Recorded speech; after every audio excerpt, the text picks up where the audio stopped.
I've been working with KiCad for almost 2 years now, and I think it's a great tool for schematics and PCB layout. I made quite a few designs, and here you see a couple of examples. In this video I'll go through a new design, doing specification, schematic, and finally the PCB layout and generating data to the PCB house for manufacturer. The board is a general IoT device based on an ESP32 room module. The following features must be integrated: an SI7021 I2C temperature and humidity sensor, a quick connector for other I2C devices, a CP2104 USB to serial UART and onboard programmer for the ESP32, a RGB LED and a button, interface for LED strips, 4-level converted outputs and fused power supply available on screw terminals, a power relay, and 3.2mm mounting holes in each corner. The board will measure 80 by 80 millimeters and it will be a 4-layer board design. Let's get started. So let's get started with a new KiCad design. So the first thing we want to do is to make a new project. Select new project and we will give it the name iot-thing. And we want to create a new folder for the projects. So now we have two files here. We have the schematic and the PCB. And first thing we want to do is to make the schematic. And we want to do some settings of the page first. So we go into page settings. And for this project I want an A3 in size.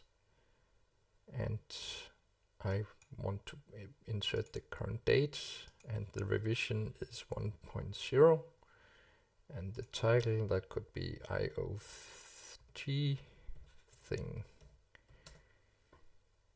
board. And the company, that's made by Morten. That's the name of the YouTube channel. And we select OK. So now we see here in the bottom that everything has been filled in. And let's place some parts. So the major building block or part is the ESP32. So we add a symbol, A, and we want the ESP32. So we just write ESP32, and we have a selection here, and I want the ESP room 32D. And over here we see the symbol, and we see the footprint as well. They have already been defined. Okay, and then we place the ESP32. We want a USB-C connector, so we just write USB, and we take this one and place it here. And of course we want some protection, ESD protection, so we select the USB LC6. That's a common one that I use. So let's place that one. And we want to place a USB to serial converter to program the ESP32. And that's Silicon Labs CP2104. And we also need a couple of transistors to toggle the pins on the ESP32 while we are programming it. And I use this dual package one. So we have two transistors in the same package here. Like that. I think that's the major parts for the USB interface. So we also have an I2C interface with a quick connector, and that's a 4-pin connector. So let's add that. And we want to look in the, we just remove this and we go up to connectors. Let's see if we can find a 4-pin connector. generic connector. This is this one. And we also want to place an temperature and humidity sensor, and that's SI7021 from Silicon Labs as well. So we place that in the same area. And we want to have a relay as well. So let's place one, and we can select the RT31A05, this one. And we want to have a transistor controlling that one. And then we press A, and we want to have a BC817. Place it here, and we want a diode to protect against spikes when we turn on and off the relay, and we will place the LL4148,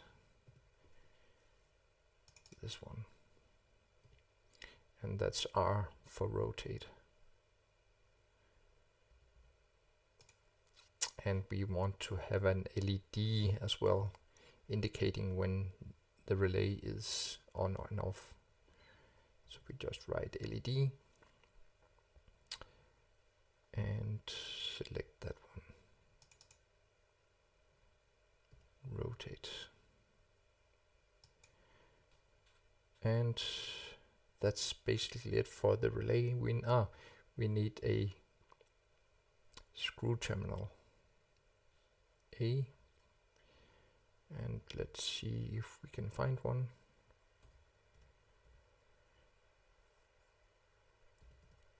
Screw terminal, and we want a 3-pin screw terminal for the relay. Great. And we need a interface, an LED driver for the LED stripes. And we need a level converter for that, converting 3.3 volt to 5 volt. And I will use a 74 HC245. We have 8 level converters in here. We only need 4 of them, but that's okay. And we need another screw terminal for this, and we need a couple for some power and ground. So, and we'll need one with 8. Yes, with 8 pins, and we need one with 2 pins for the input power, and we need a fuse.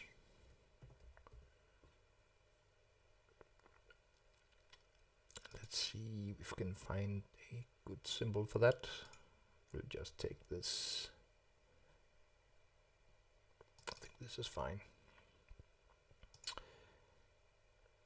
So that's basically it for this arm. Maybe we also need a capacitor.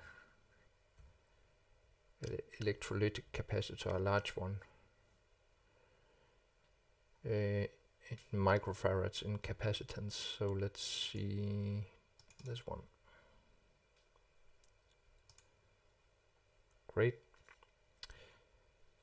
And here we have the ESP32. Some supporting components for this. Yeah, we can place some LEDs, and of course we also need a switch to reset the parameters if we program something into the ESP32. So let's place a RGB LED.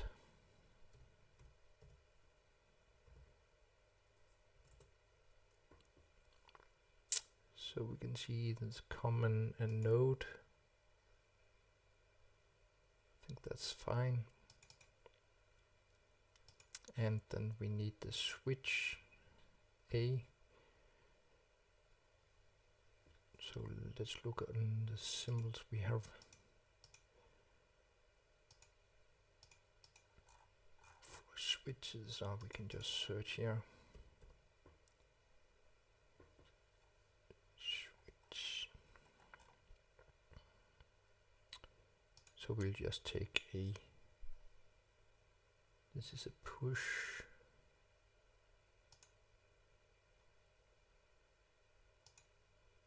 Double throw.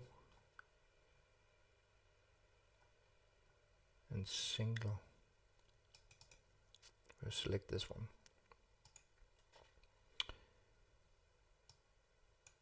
And what else do we need? We need an LDO. And a normal one is the 1117 7, and we can see that different footprints over here, and normally I use the one with the SOT 22.3 or 223.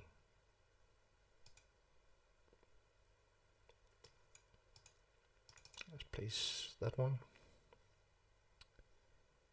And we also would like an indicator for when the power is on. So let me grab that symbol and duplicate that one. That's Control D for duplicate. And then we have an extra copy of that. And what else do we need? We need some mounting holes on the PCB. And A again. And mounting hole, and we can select between two, one that is not connected to a net and one with a connection, so we'll need to tie that to the ground layer. So let's check that one and place 4 of them, and then just select and then duplicate.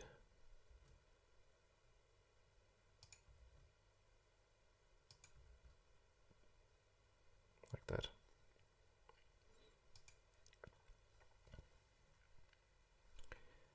And let's just remove some of the text here. We can just remove this again, delete, and let's just remove this, some of the texts like that, and Control D. Control D and Control D. Approximate like that. So that should be the major building parts. So what we want to do first is to route the USB-C interface. And the normal way of doing this with the USB interface is to connect two 5K1 resistors to the CC pins. And I want to rearrange that a bit. So just select the part and right click. Then we can edit the symbol. And what I want to do is to have the CC pins in the bottom here. So we can just select these two and move them away. And we want to have them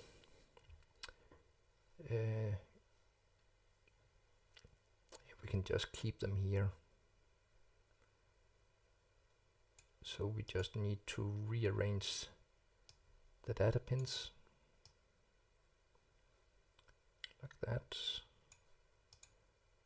and then we take the CC pins and move them down a bit, like that, and then we move the data pins into their location again,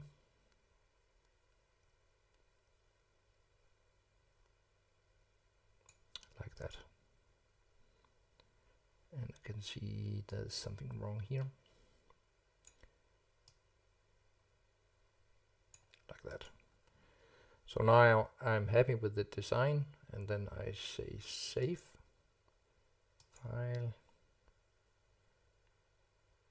save,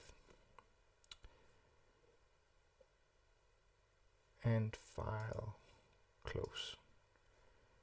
And now we see, now I'm able to put the resistors on here to ground and then move on the data lines. So let's see, we have it over here in the left side. And let's place a couple of resistor, and that's A, and resistor,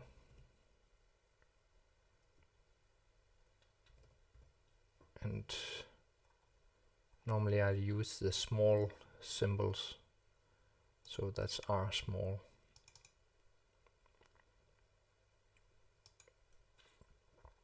And I want the value to be 5K1.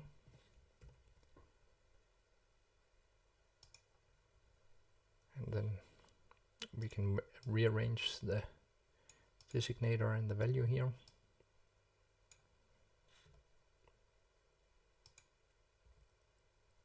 Yeah, that's fine. And move, M for move. And we want one more, Control D. And we need to drag some wires here, that's just V. Like that. And then we need some ground symbols. Then we select place, add power, and then we select the ground symbol, like that. I just need that label to be a bit closer.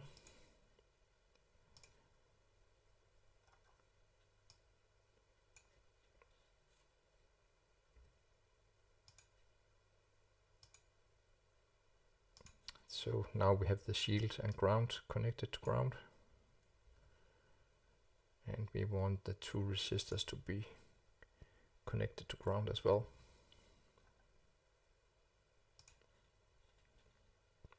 V for wire.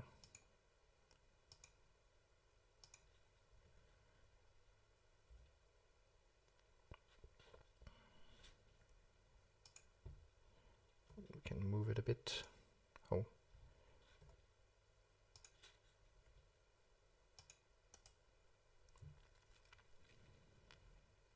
And we can drag it, G for drag, like that, G.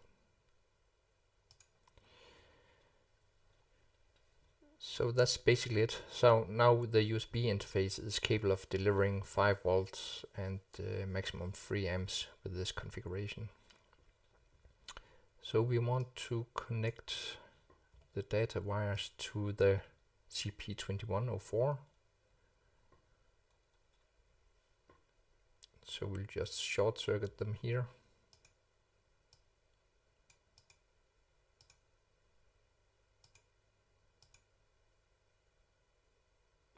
Like that.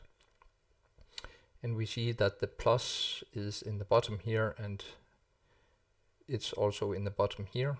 So we can just move it all the way without crossing any lines.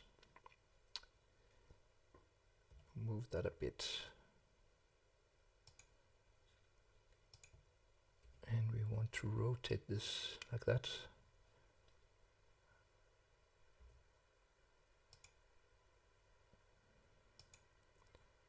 And we go into the protection device and out again.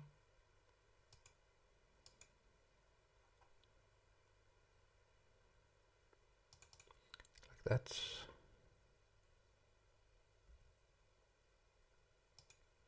And I like it when it's a bit symmetrical.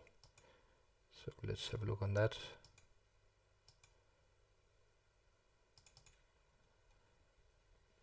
So we need to move it down maybe a notch, G.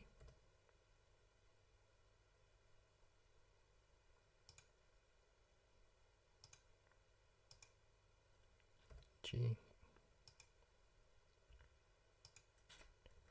And That looks okay. And we can move this up a bit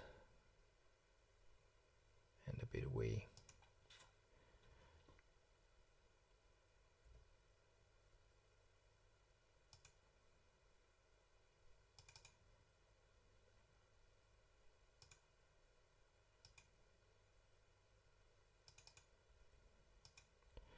We can just select this stop and remove it. And we want to have the protection device connected to ground in this end. And we just duplicate the ground symbol, Control D. And we want to move the designator and part name down here.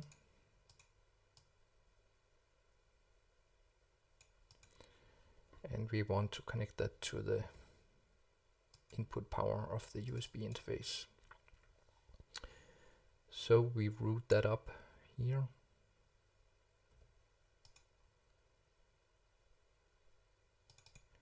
And we place a power port on this one. So that's place and add power. And we call the input power from the USB port for plus 5 volts P. Like that.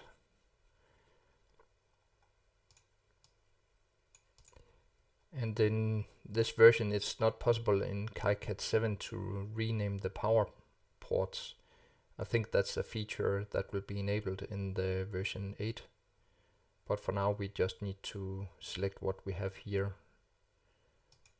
And I want to add a symbol. I want to have a ferrite bit, an inductor,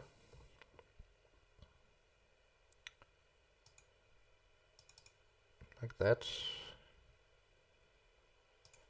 And I know that this is the Morata part BLM 21 PG221. Like that.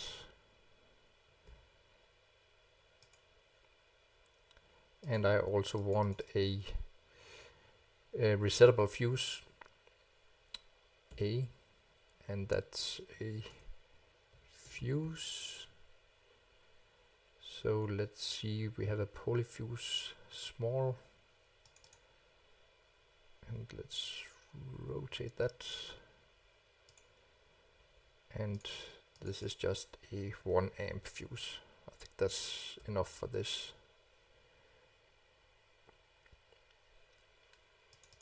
And we can just call it polyfuse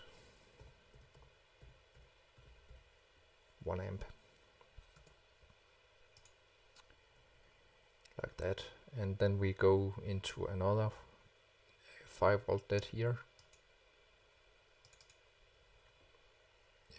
Place power, and that will be the 5 volt LED.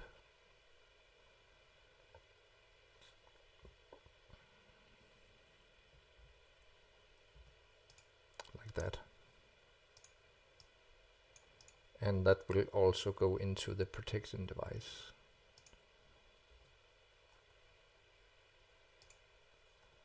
Like that. And of course it will be fed into the VBus.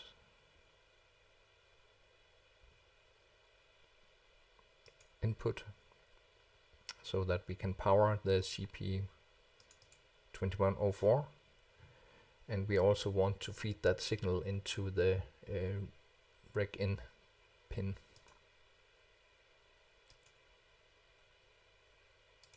Like that. And of course we need some capacitance on this. Let's see what we can find. I think we need some ceramic capacitors. Place symbol and capacitor.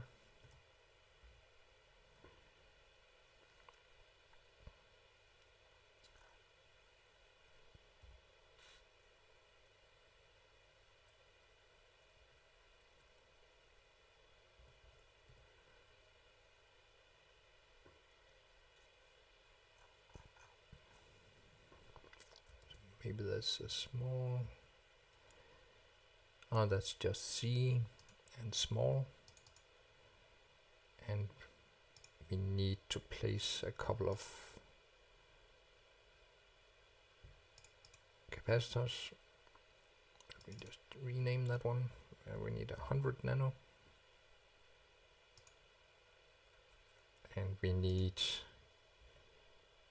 a 4.7 micro.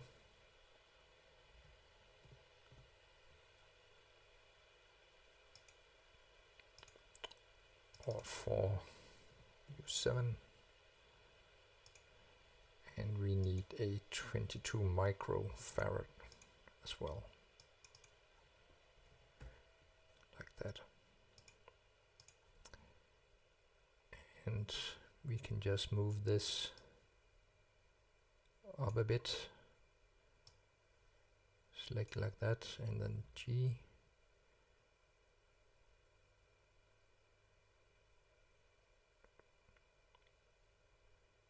That,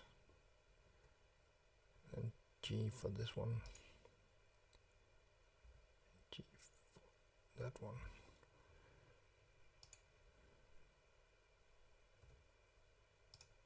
like that. And we want to move this down a bit as well. So now we can take the capacitors. We need to take the largest one first, and then the 4.7 micro, we can put it over here, and we want to have the 100 nano here. And let's place some ground on the capacitors.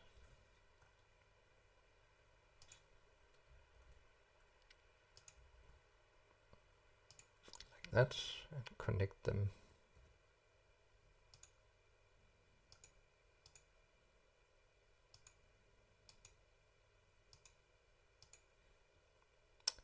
and the 4.7 micro, like that. And I think we need a bit more room for the reset pin, so let's try and drag it out like that. And we need a pull-up resistor to the 3.3 volt net. So let's see what we can do here. So the CP2104 will have an internal 3.3 volt regulator, and that is on VDD, and then we will transfer the 3.3 volts to VIO, so that the logic levels on the pins here will be 3.3 volts. So let's make a 3 volt net for that. And one more. And for this we need a pull-up resistor, and we need the value to be like 10 kilo, like that. And we'll connect that to resets, and the 3.3 volt up here. And of course we want some bypass capacitors up here as well. So we would like to have a 22 micro and a 100 nano. So we just copy that block and put them up here.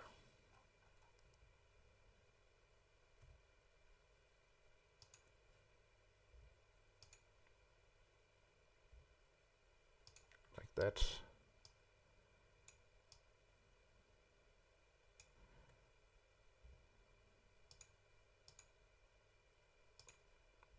Like that. And we want to have a label on, or a power port on this net as well. So we'll call that 3.3 volt A, for example.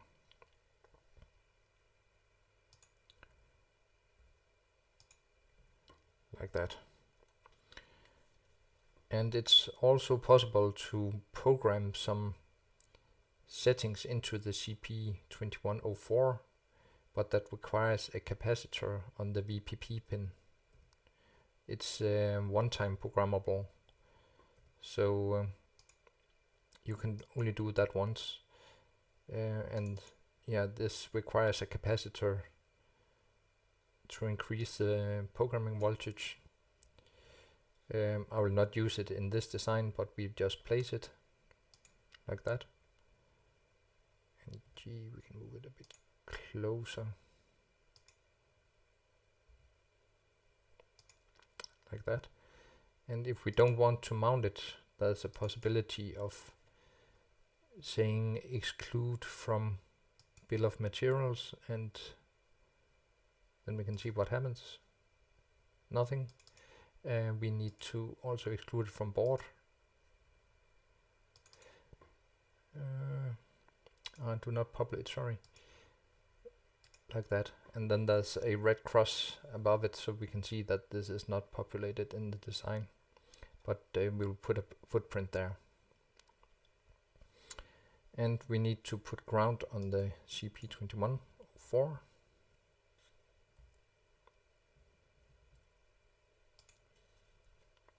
And connect it here, like that. And we can just remove this a bit, like that. Alright, so we need to connect the TX pin and RX pin and RTS, and I believe it's DTR when we want to program the ESP32. So we will just take a couple of resistors in series with the RX and TX pins, and I want that to be a 22 ohm resistor. And we'll just move the text around, R for rotate.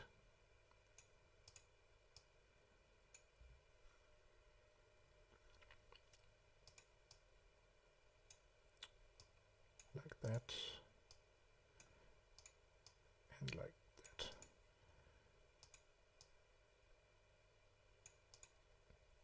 Approximately like that. Duplicate. And then drag some wires.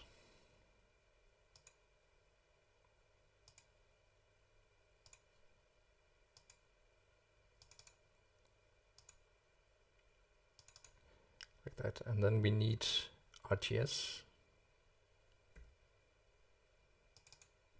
And we need DTR.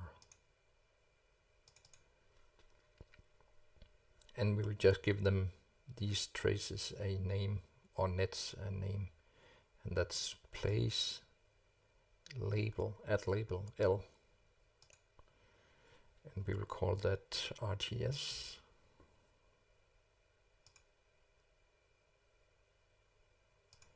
and we will call this DTR.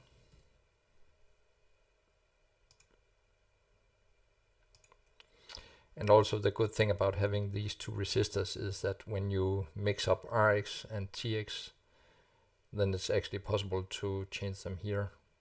Instead of cutting something on the PCB, then it's just moving these pads around.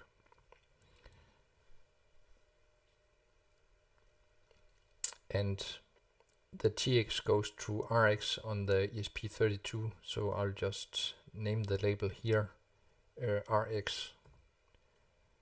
RX capital,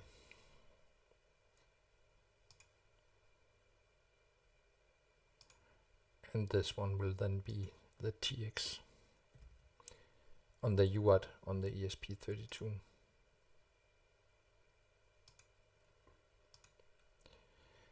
Like that. And then we need to route the two transistors here.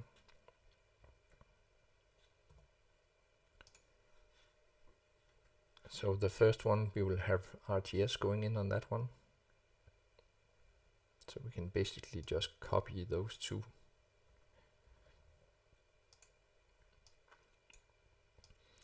And then connect RTS here.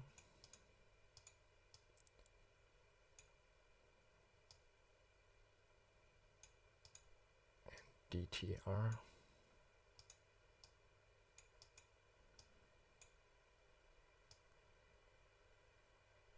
to this base.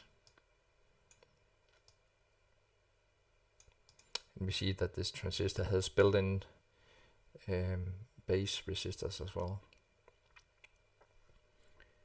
So we need to connect the emitter to the base of the DTR pin.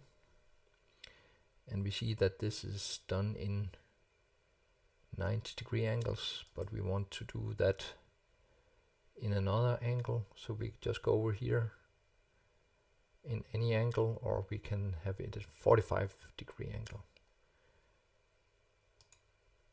So we want to have that in a 45-degree angle.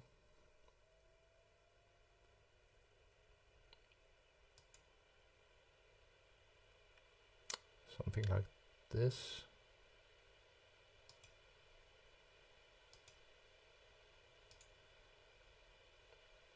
And then from the RTS pin,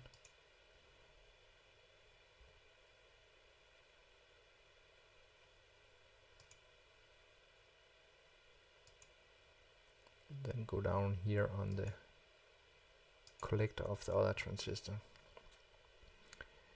And then the collector on this transistor will go to the ESP32, and the emitter of this pin will also go to the ESP32. And this top one will go to IO0, so we'll put a label on IO0.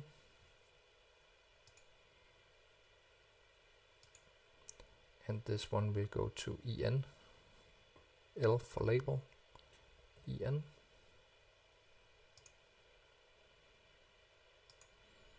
We can just see if they are, this one needs to be go out a bit. G.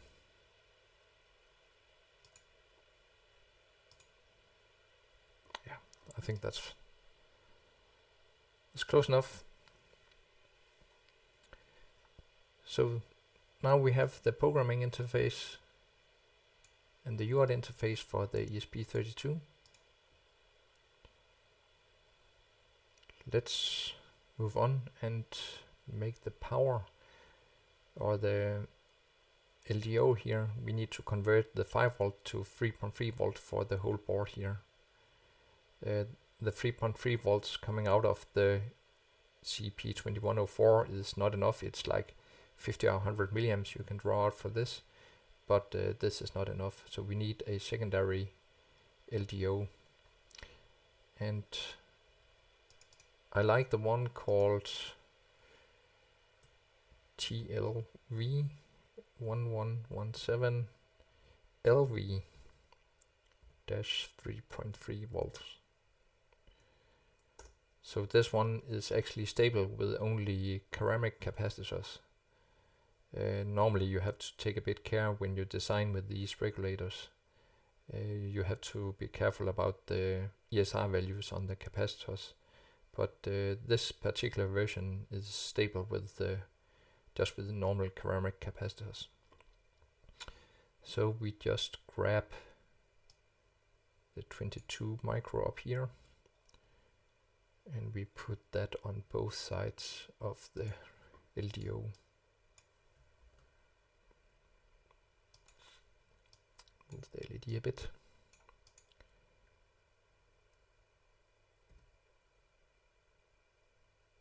And now we need to have it in 90-degree angles. So we do it like this.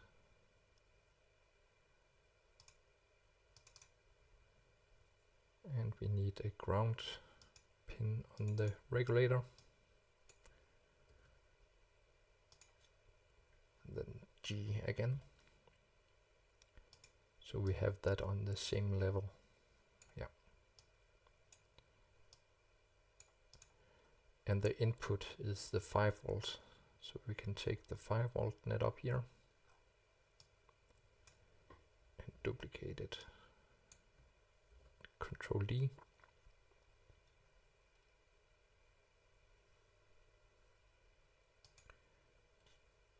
and we need to move the output capacitors a bit, and then wire this with a bit more out here. And then we need to place a power net for that, and that's just the 3 volt.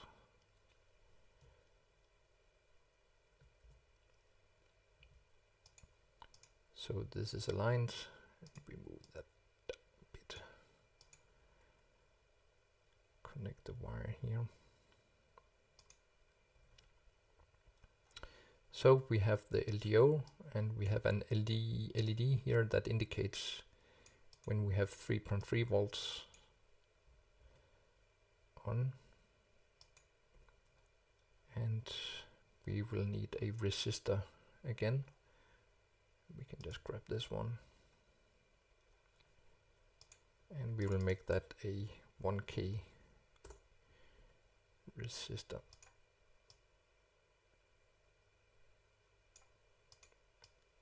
And we need to move that down a bit and insert the resistor.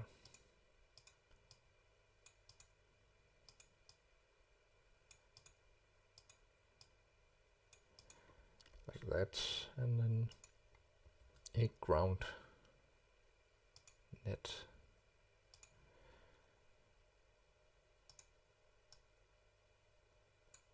All right.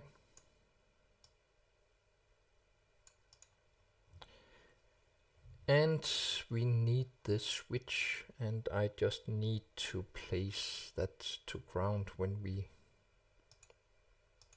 activate the switch. So we'll put a ground on that one, on this side, and I would like to have a pull-up resistor and a capacitor on the other side. So let's take yet another. We can just grab the 10K that we already have here, and 100 nano capacitor.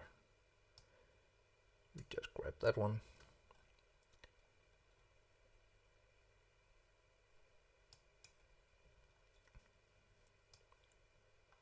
Just check the level here up a bit. Like that. And the pull up.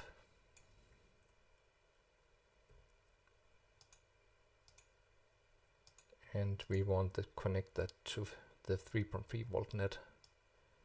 So we just duplicate that one. Like that. And we will just call this for switch SV. Like that. Then we have the RGB LED that is also controlled by the ESP32. So we will connect it to 3.3 volt on one side. And then we want 1K ohm resistors in series with the signal lines.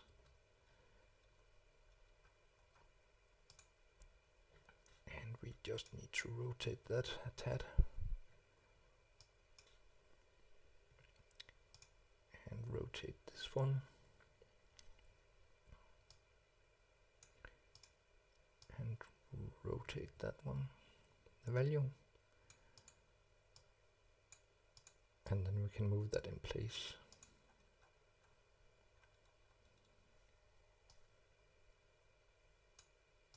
Move that away a bit.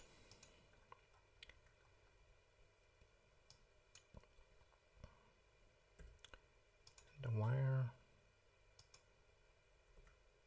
The wire. And we will label that one for LED red.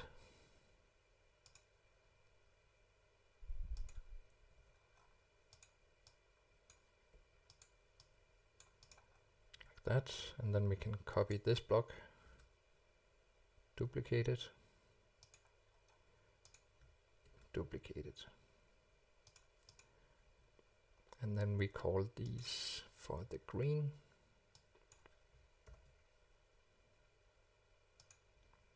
And this one for the blue. Like that.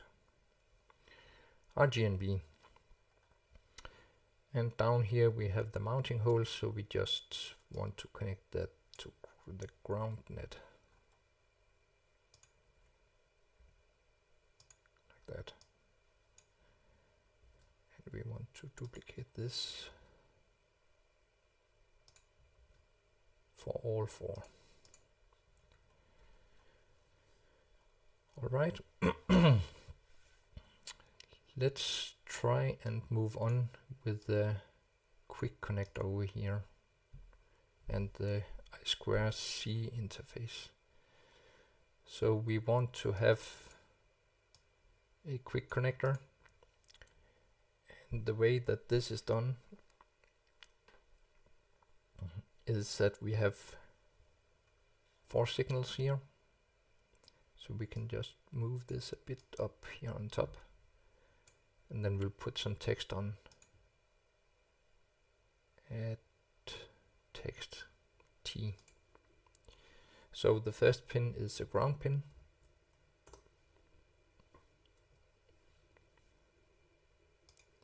We'll put this on here, and we can duplicate.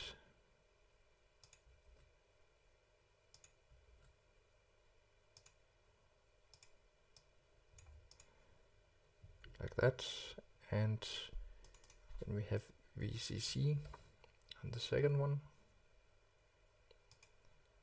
and we have SDA on the third, and SCL on the last one.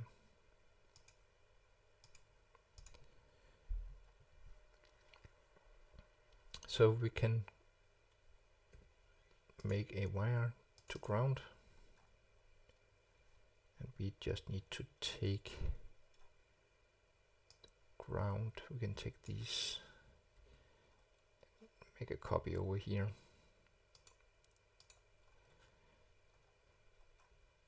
So we can take the ground symbol,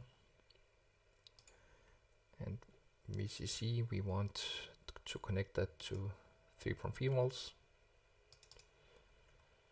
So we can also just duplicate this. And we want a 22 microfarad capacitor to decouple that.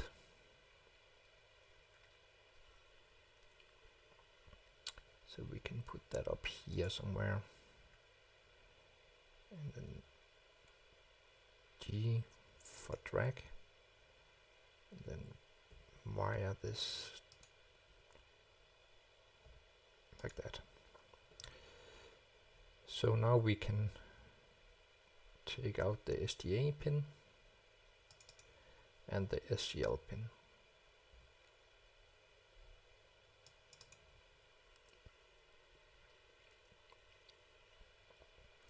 And down here we have the temperature and humidity sensor. We also want to connect that to the same bus, and we also need a decoupling capacitor on the 3 volts. So let's just copy a few things down here.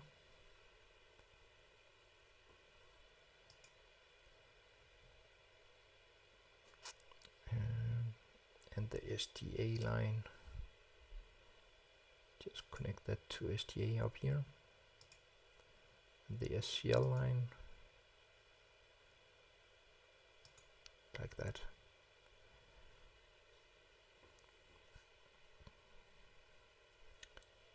Then we take the 2 ground pins. The middle pad, pad 7, is also connected to ground. Like that.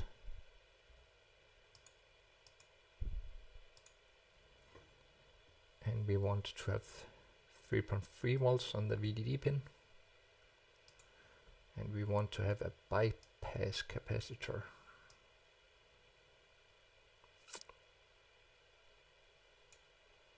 100 nano.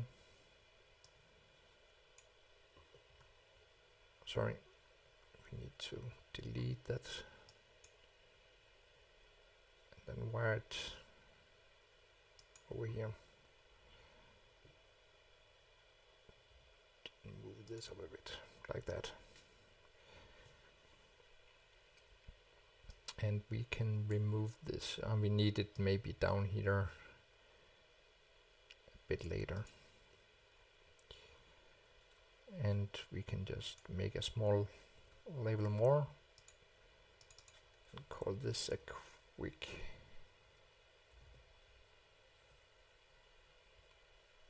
connector. Like that. And we want to just make them a bit longer, G, because we want to add pull-up resistors on the I2C bus. So let's take a pull-up resistor here and place those there. Move that down a bit. Call this a 4K7 ohm resistor.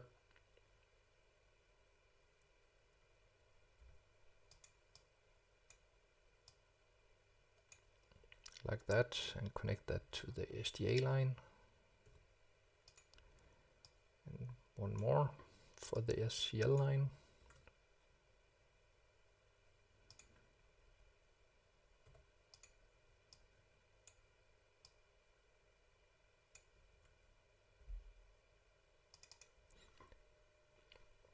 Like that.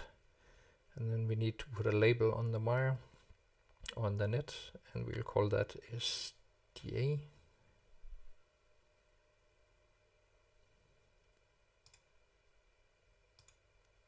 And then SCL for the clock line.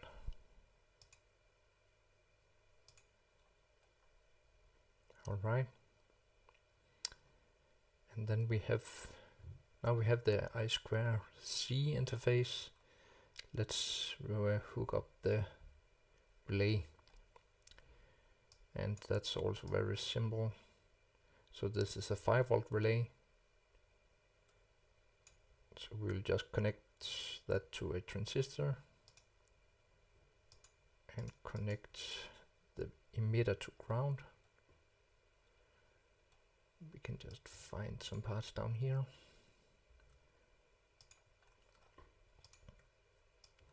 Take the ground symbol, move that up a bit, and the base pin.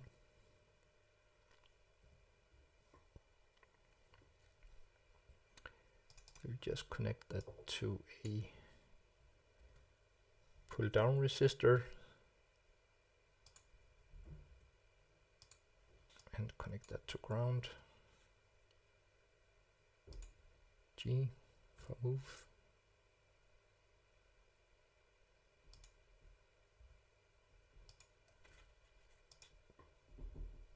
Duplicate that and have a protection resistor here on the base. Like that, and give that a name. That will be relay label. Relay.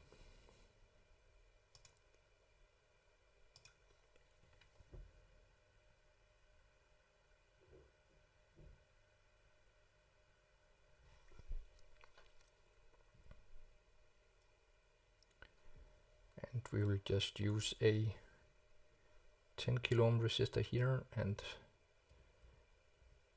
a 1 kilo ohm resistor for the base resistor. Let's try this 1K.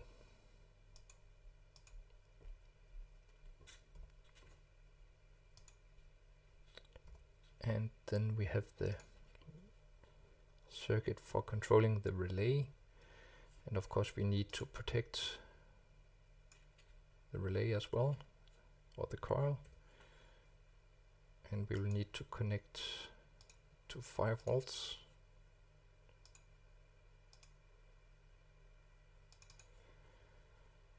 Like that, and we need to indicate when the power is on for the relay. And we will do that with a resistor here, 1k ohm resistor.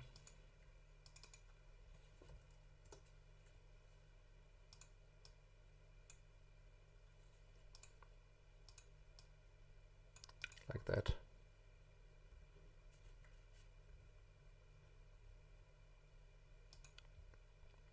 And like that.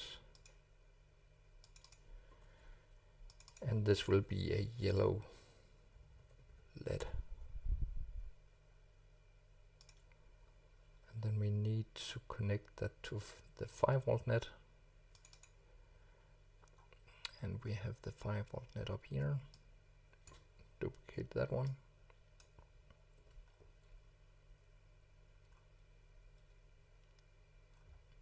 Like that.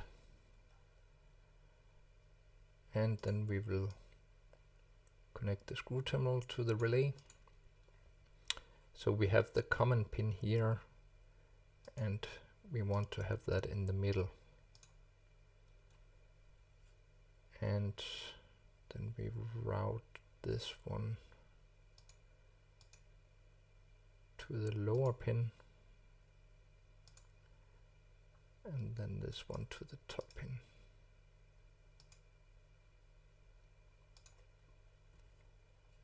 And we can take the label for the relay down here. We can take the whole block and move it a bit further away from the edge. We have a bit more room over here. G. Then we can put that here.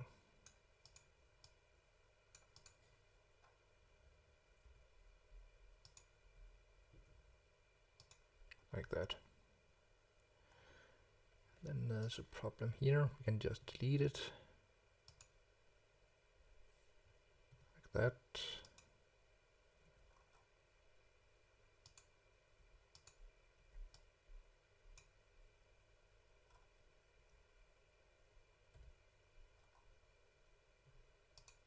All right. So now we just need the ESP32 and the circuitry for the LEDs, or the LED strips.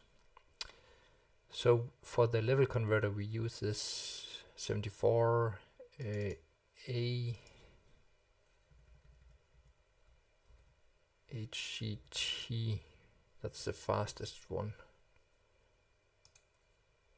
Like that.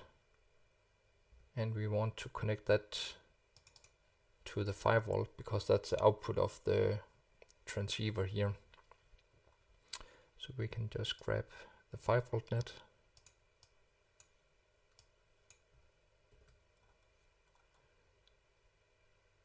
Like that. And of course we need to have some decoupling capacitor on this net as well. So we just take this 100 nano and we put it around here.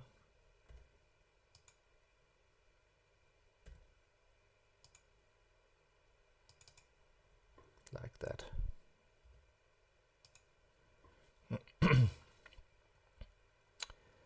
So we want the bus to go from A to B, and that requires us to have that pin high. So we will again take the 5 volt net and put it in here, like that. And the output enabled is just connected to ground.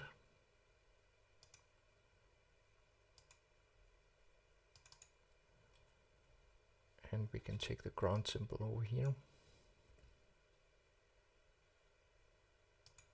Like that.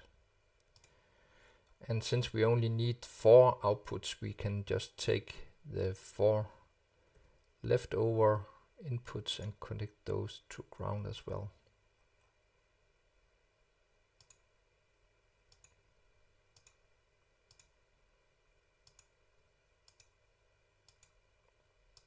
Like that.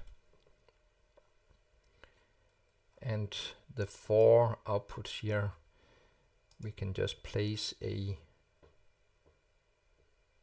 no connect flag on those, so we can see that, okay, we actually decided not to use these pins. And we can move that like that. And we have some inputs. So we can give 3.3 volts into this as high, and the output will then be 5 volts. So the level for this one is around 2 volts.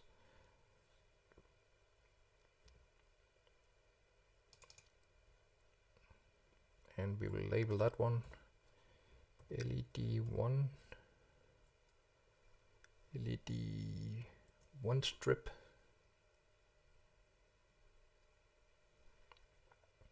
LED strip 1, like that.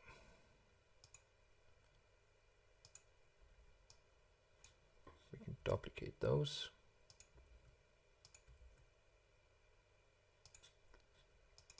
Just rename the last letter here.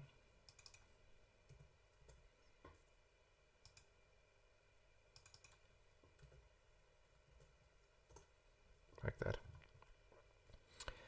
And the outputs, we need to connect all this together to the terminal block. Can move this away. Give a bit more room. And we want a series resistor to protect the output. So we can just grab one of those.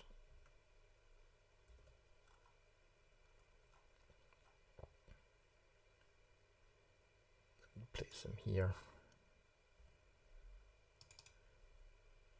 Like that. And we want them. We want 2 power inputs here and 4 signal wires and 2 ground.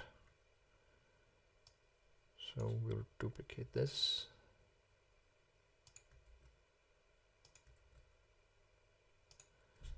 Like that, and then we need the ground to the last pins here.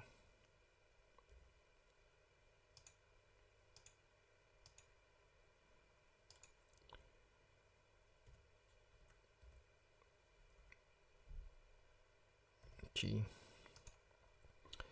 And we want to have a fuse in between the input power. So we can just take the capacitor over here and then the input power.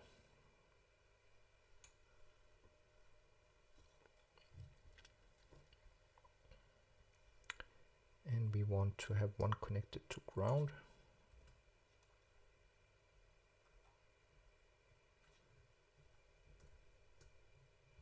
Like that.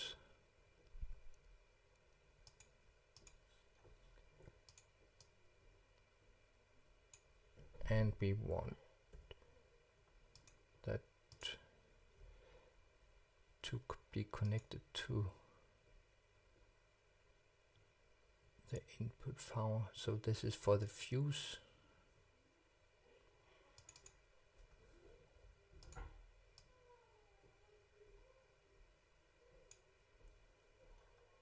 And then we have the input power here. And we want that to be a 10 amp fuse, I think, but we'll just call it fuse for now.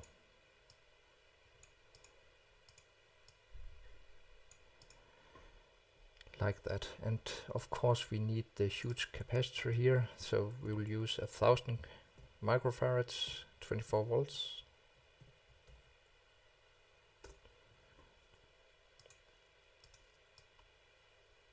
and move that in place like that.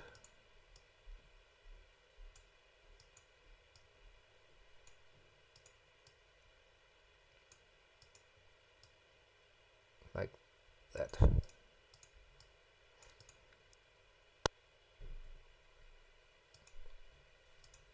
And we will connect the capacitor to ground as well. Duplicate like that. And I think that completes the circuitry for the LED stripes. Yeah. So we only need to wire up the ESP32 now. And we need to connect it to 3.3 volts.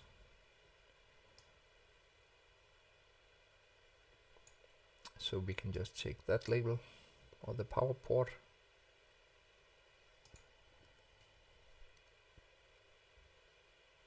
Like that, and we need to decouple that with 100 microfarads and with a 22 microfarad capacitor.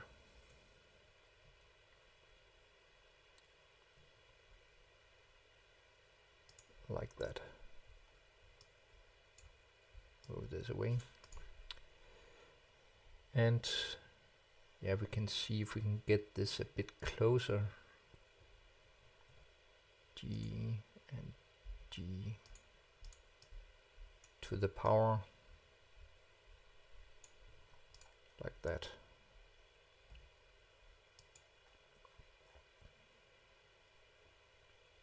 G. And wire that. Like that. And for the enable pin, we need a circuitry like this.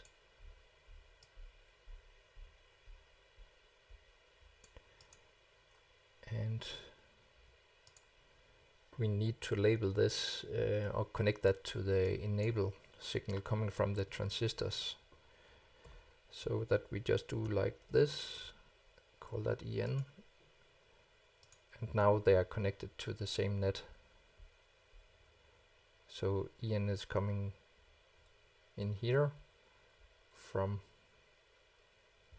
up here. And of course we need the IO0 to be connected to IO0. And we also have the RX and TX signals. We need those to be connected. And we need the LED strips to be connected. We need the relay. And we need the switch. And we need the RGB LEDs. Like that. And we can remove that circuitry now.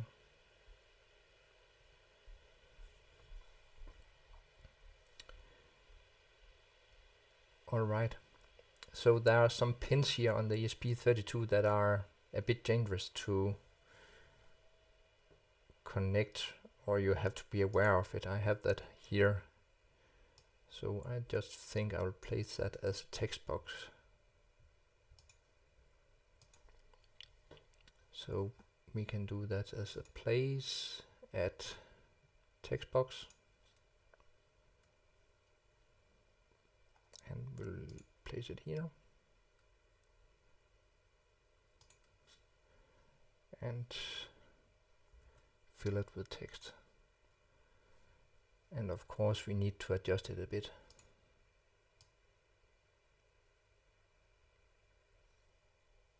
Something like that.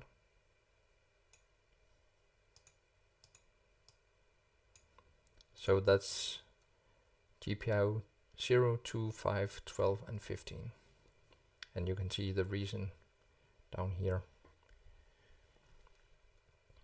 But let's connect some of the labels we have here, some of the nets, and we need to connect the RX pin here.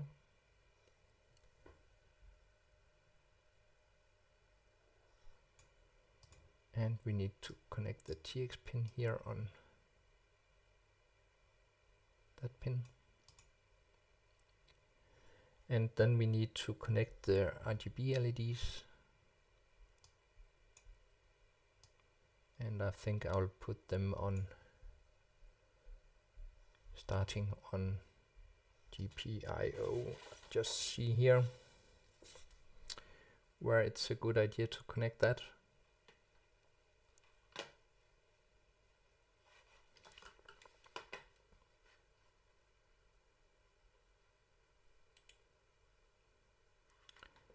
So that will be the red one on 13.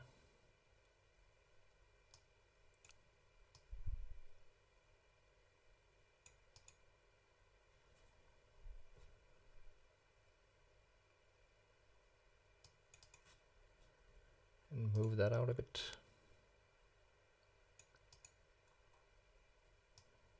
And the blue one on 14.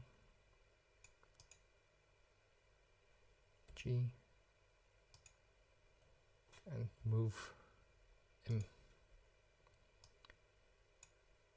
and G.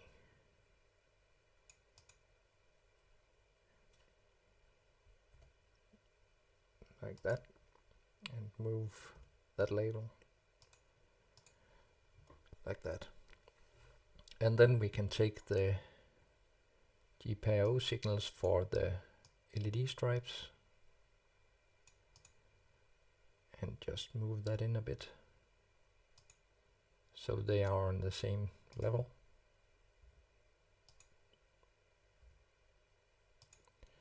And move the label.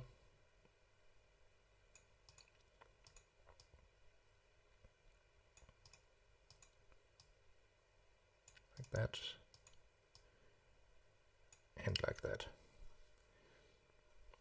I think I will have to do something here. I wanted to have it look like that, so we have an even starting point for all of them here.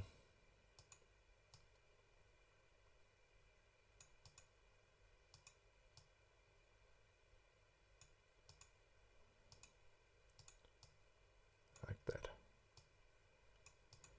We can move this text for the part up here. Like that.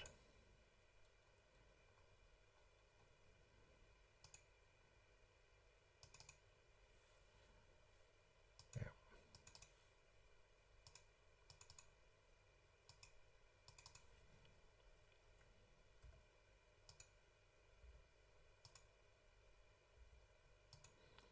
Now it's even.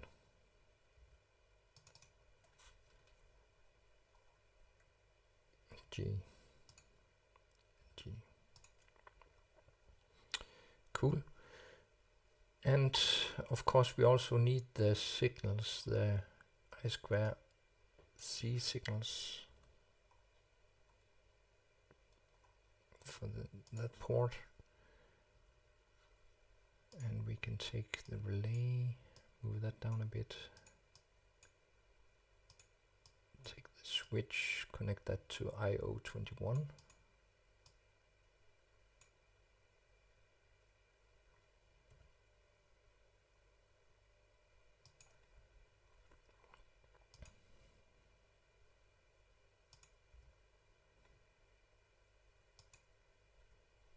Move it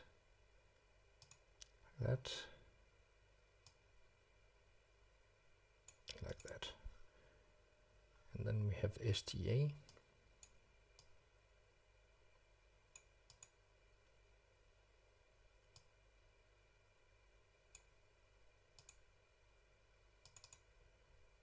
Move the label. Then we have SCL.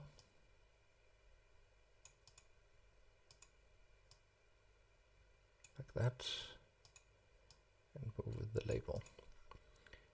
And then the last one is the relay. And move that out a bit.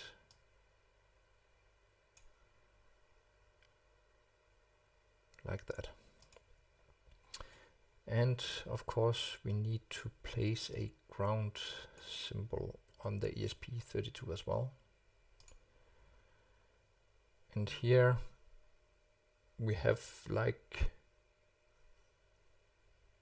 how many? 1, 2, 3, 4, 5, 6 GPIO pins. So we can connect them to we can connect that to a pin header, the remaining ones that we don't use. And we'll call that GPIO26. Place that one. Then we can just do that for the remaining pins here. And just rename the labels. So that's GPIO26. 27 and 32,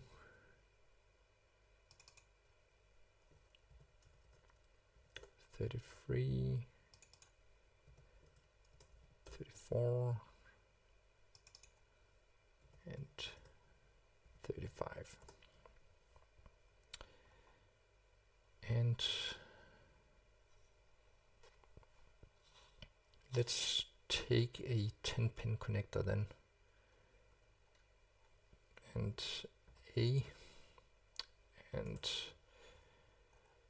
we need a connector, a 10-pin connector.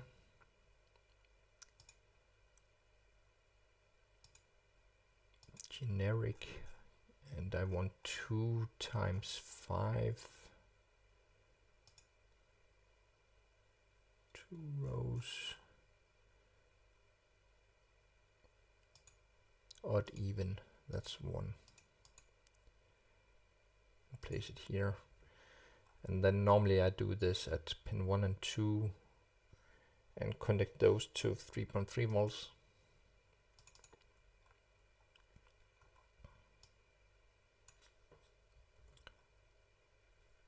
And duplicate that one.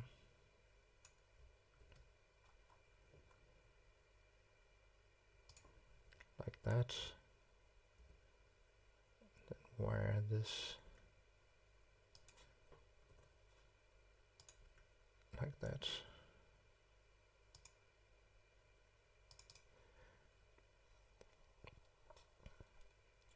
And then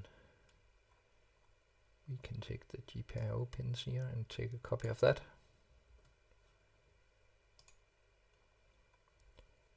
And then move them around.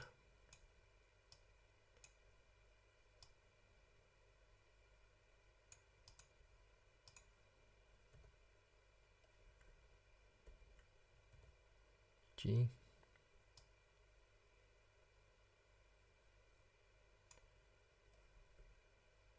GPIO27.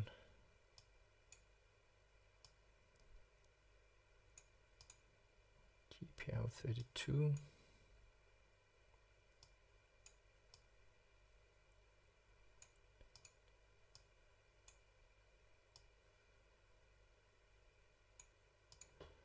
Like that. And then G, then we can move them in the same position. G, G. Move, G, G. And then we just need to connect the remaining pins to ground.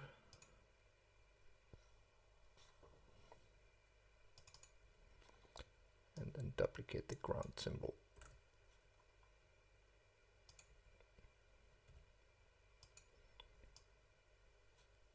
Like that.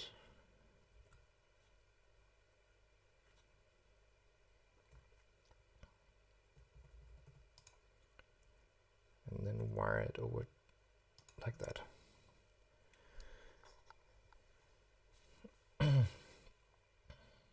So now we have all parts connected. We can just place, not connect those pins, and we don't want to use 2, 4, 5, 12. And we see down here that GPIO 15 has a built-in pull-up at power and reset. And that's not a problem that we have that connected to the green LED on the RGB LED. So that should not be a problem.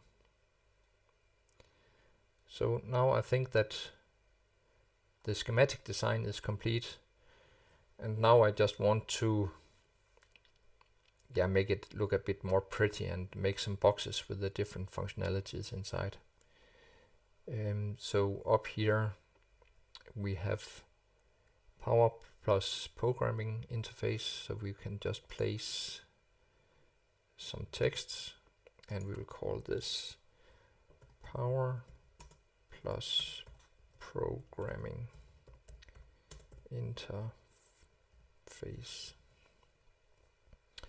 And we can use a size of 3 maybe. I just need to spell this correct.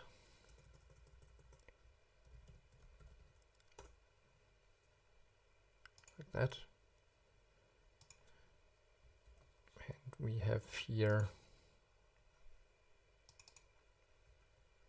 an LDO.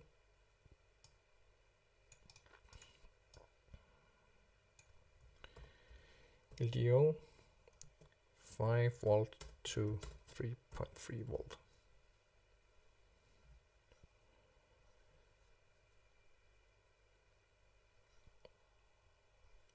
And we just need to have that with capital letters as well. And here we have user IO.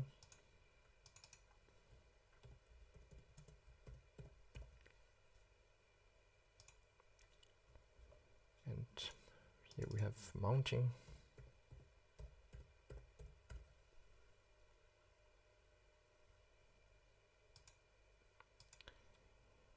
And let's make some boxes first, and then we can see with the remaining ones. And we can just place some lines. So add lines. And we want to do that in an angle of 90 degrees. So we want to have one going down here.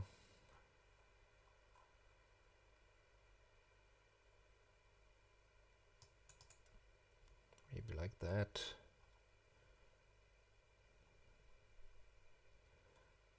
And we want to have one here. Place lines.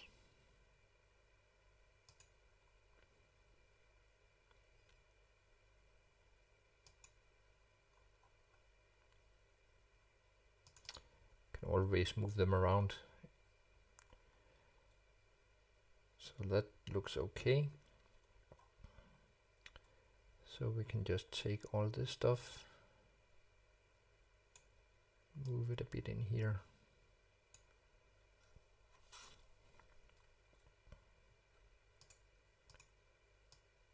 Like that.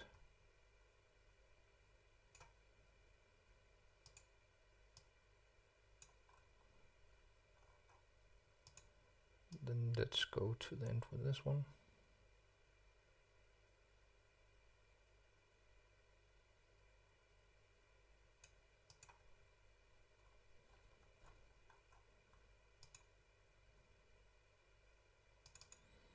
Nice. And then we have the MCU part here, the user IO. Just move it a bit over here.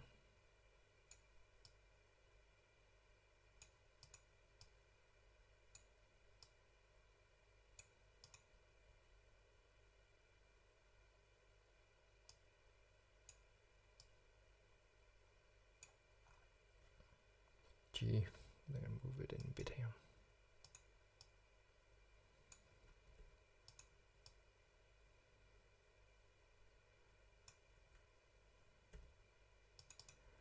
Like that.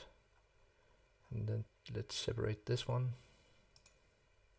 Place line.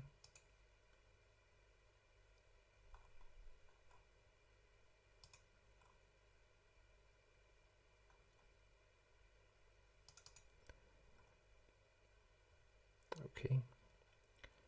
And let's place a line here.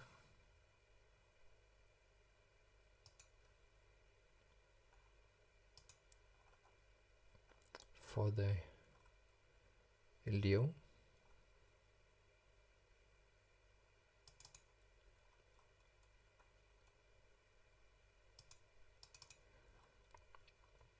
And then we have the user IO. We can move that maybe up a bit.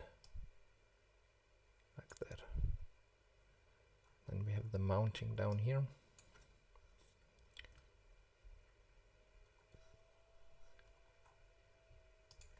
Like that. And we can just put that in the middle. And then have the text over here. And the use IO just in the corner. And the LDO there. And then the label for the programming interface and the power input there. And we can then call this box, let's call this MCU.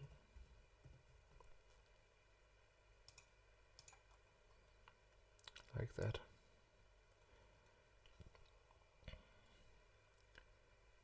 And let's align this a bit. Can move this up a bit. And the relay there. And the driver for the LEDs, we can move that down a bit.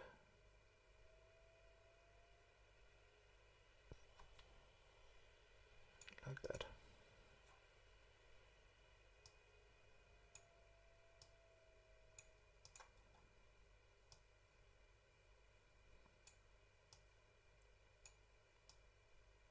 Like that. And let's separate these boxes. Place line.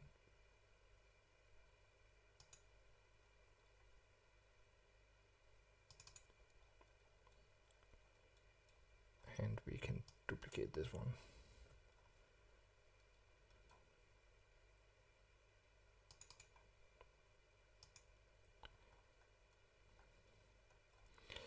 And let's call this for LED driver.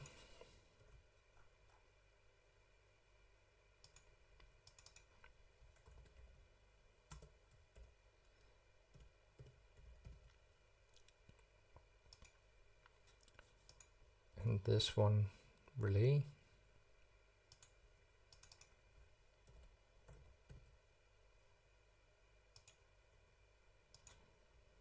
And this one we will call that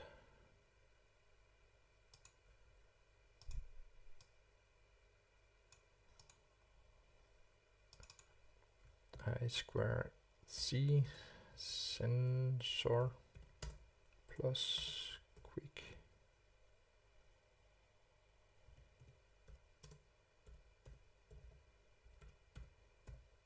connector. Like that. So now we have a very nice schematic, and everything has been put into small boxes, so it gives a very nice oversight of it. So before we start the layout of the board, we need to annotate the schematic. So we need to give all the components a forthcoming designator. This is especially a nice feature if you copy different blocks from different schematics, and if you don't want to go through that process manually, you can just let the computer do it. So you go into annotate schematic, and there you can select which method you use to annotate it. I just use the default settings here. So click annotate, and now the complete schematic is annotated, and we have forthcoming numbers on all the parts. The next thing is to assign footprints to all the components. So this is done here in Tools, and we can go into Edit Simple Fields. There's a complete list here of all the parts and which footprints that has been assigned to the parts. And there are some additional fields, and you can add more information if you want to. We can just remove the datasheet link here, and then you can see it disappears. So we have a couple of parts that needs to have a footprint assigned. So let's have a look on that. So we have the USB connector, and we can try to find that connector USB. And we have a C-type connector. So this is actually the one. And we have some resistors. We just use the standard 0402 resistor SMD, and the hand soldered one.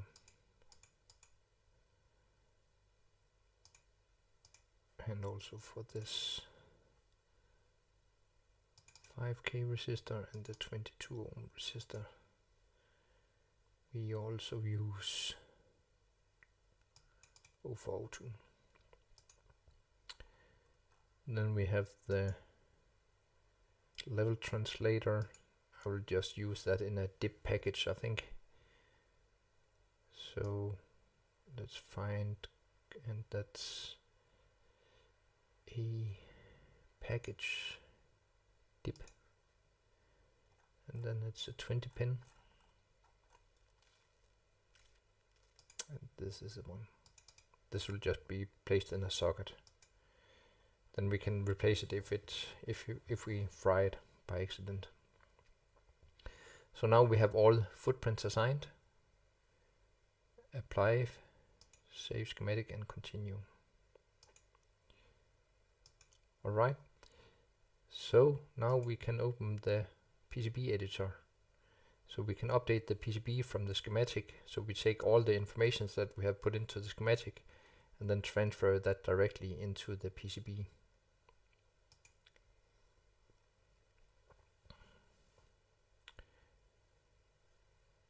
And we have some errors. We have some footprints that has not been assigned yet. So there are some capacitors. We just need to go back, and we can say close to this, and we can go into our symbol fields and have a look. We have some capacitors up here, so that also just needs to be 0805. So capacitor SMD 0805 hand roller, like that. Save, apply, okay. And then we can say update PCB from schematic again, and now the errors are gone, and we can update PCB. And then we have only two warnings left, and that's this J6 has 2 pins. We haven't assigned any net to that. That's just warnings, so yeah, we are happy about that. So here we have all the parts just in, it's just mixed together, and we have to move that out on the PCB. So you can see all the parts are connected with these brass nests here, so we have to wire that afterwards. But I think the first thing we want to do is to make the PCB outline, and this is done in this layer called edge cuts. And we want a PCB that are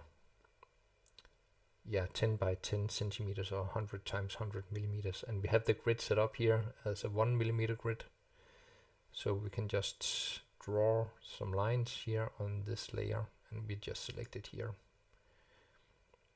So let's make a rectangle,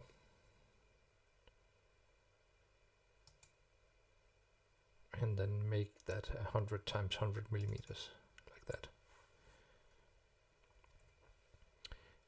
And if we then go into 3D viewer, we can see that we now have a PCB with a size of 10 by 10 centimeters. And we can see that we have some parts that has not been assigned a 3D model yet. We can just do that a bit later. Then I can show you how to do that.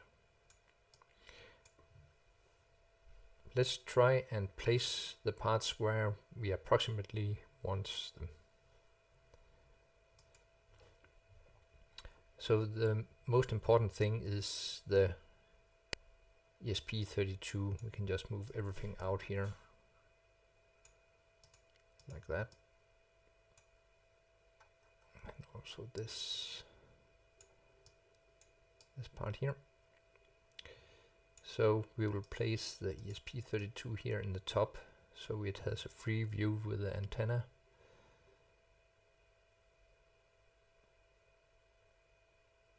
Like that.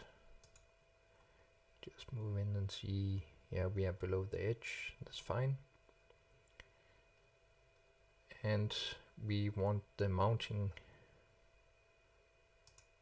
This one belongs to the fuse. The mounting holes. And we can move that around approximately where we want them. Just hover above the component and then press M for move.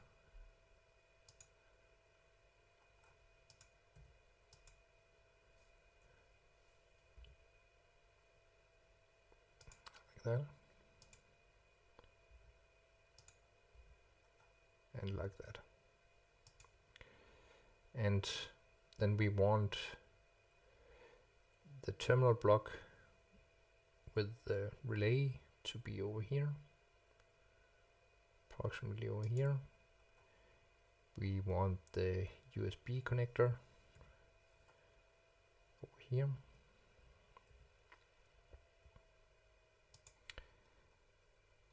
And the relay, we just take all the larger parts like that, and the level converted output, place that up here, and the level converter itself around there. Then we have a 2-pin power connector. I'm not sure which way around this should be, but let's have a look on that later. And then the fuse holder.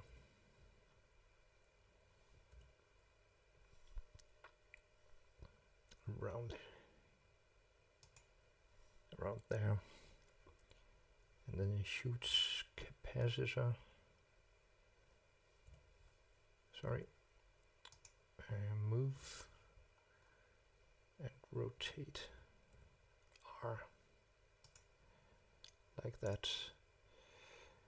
Then we have the USB to serial converter. Place that around the USB connector, and we have the quick connector. Can also move that in place here, like that. And then we have a switch for the I/O control. I think that can be in this area. And then the RGB LED.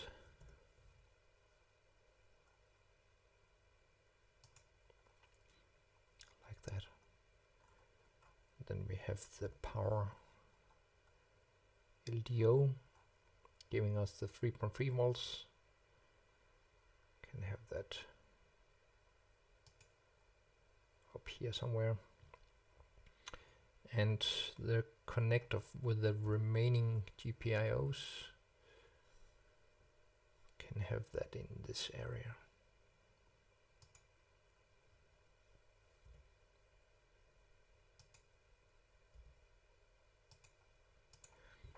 And what else do we have? We have the fuse, polyfuse.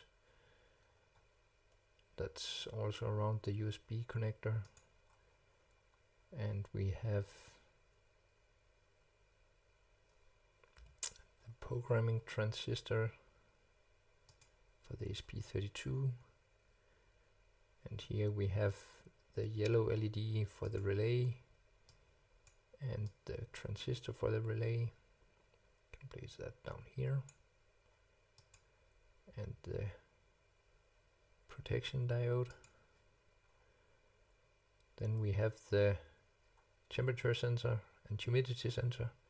Can have that in the same area as the quick connector.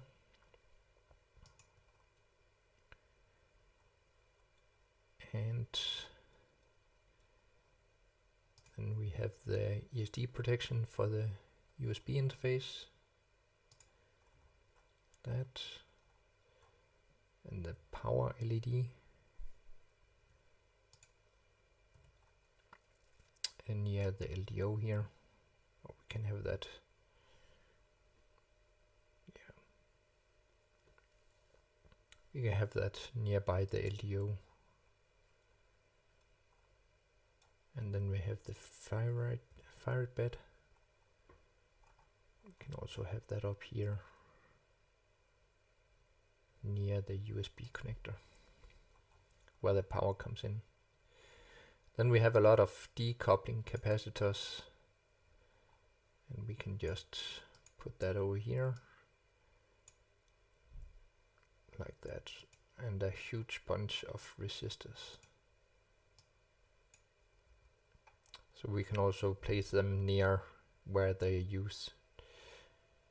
So that's just a rough estimate of how we can place the parts. We can just have a look more here on the 3D viewer.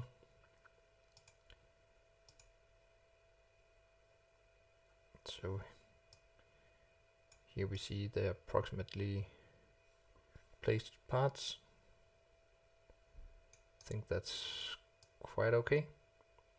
And we can see that the screw terminals are rotated the right way on, except this 3-pin one, we need to rotate that by 180 degrees. So let's try and do that. So we need to rotate this one like that. And we saw that we have a few parts that misses the 3D models. So we can just try and apply that. So we have here the fuse. I've downloaded a few models. I think this is a fuse. And we can see it's not completely aligned correctly. So we can just try and do that in the Y direction here. It's still a bit off. So we can try with 4.2 millimeters. 4.7. Yeah, that looks nice. Click OK. And we have here for the capacitor. Don't like that so much. So we can just click that away and add a new one. And I have this Wirt capacitor here. So we can see this is not completely lined correctly. So we need to have the minus side over here on the opposite side. So we have to rotate it. Like that. So we have minus correctly over here. And then we need to offset it in the X direction. So that actually looks nice. And what else did we have? The ESP module. So we need to add the ESP32. And that's also a bit wrong.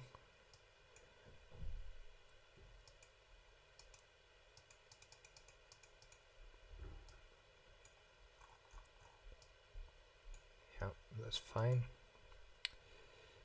And the USB connector here, oh sorry, that was wrong.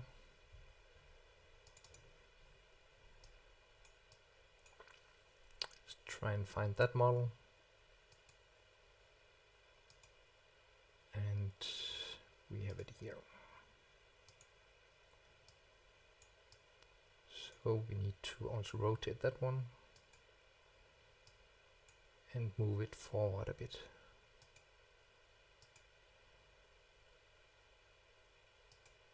And it's in the Y direction. Then we can have a look on the back side and see, okay, yeah, that's fine. Maybe we can move it a bit ahead. 0.2. Yeah, looks okay. Then we have this quick connector. Let's try and find that one. And this one also needs to be rotated. And we can move it back a bit.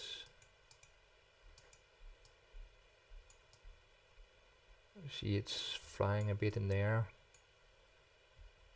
Try to move it down. That was maybe a bit too much.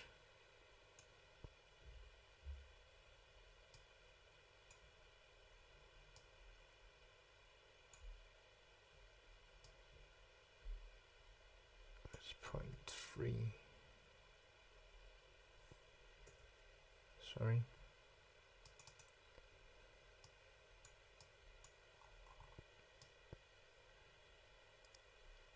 It's actually fine. Looks okay.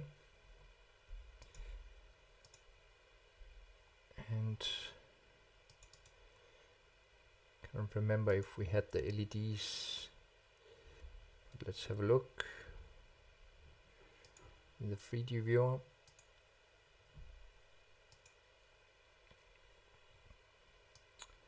So we need the button, and the LEDs are actually fine. So the button and the RGB LED. So let's try that. Close this. And the RGB button, RGB LED.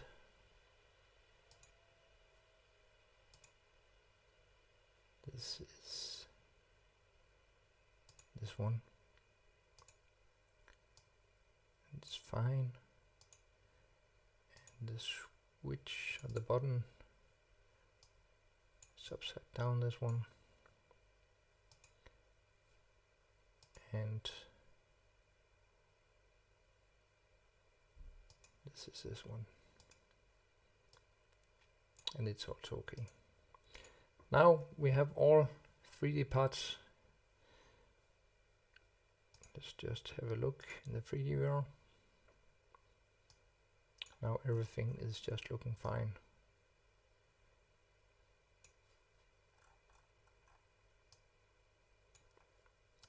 So let's try and put some labels on some of the parts and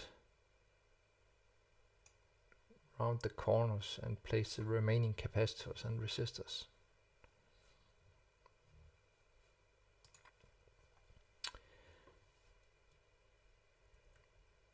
So we can see the values here on the different resistors, and we have the some 22 ohm protection resistors here. They belong up there.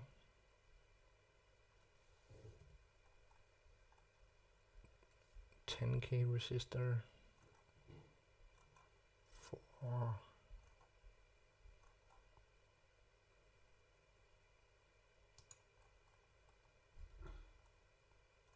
that was one of the 22 ohm resistors. That was the last one. So we have 4 of them, of course.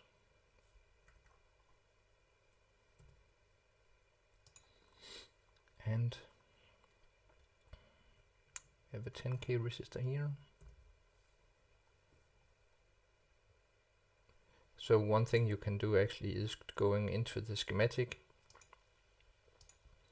and then you can also see it, and you can also highlight them here. So if we know we need these 2 or these 3 parts to be together, we can highlight them, go to the PCB, and then they will be highlighted over here.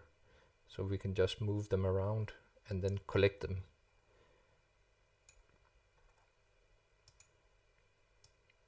Like that.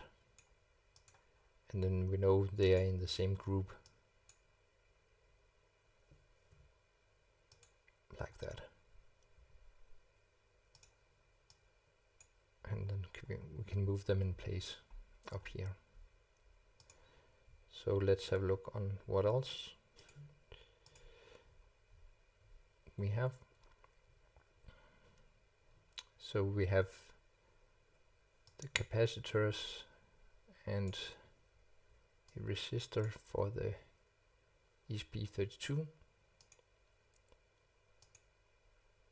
Let's go and see where they are. We can just grab them and then collect them here.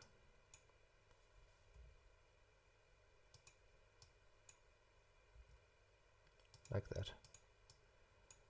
And then we can move them in around the ESP32 here.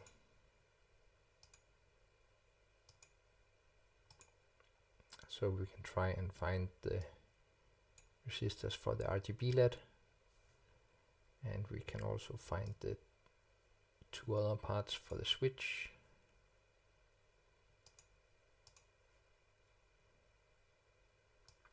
Move that out.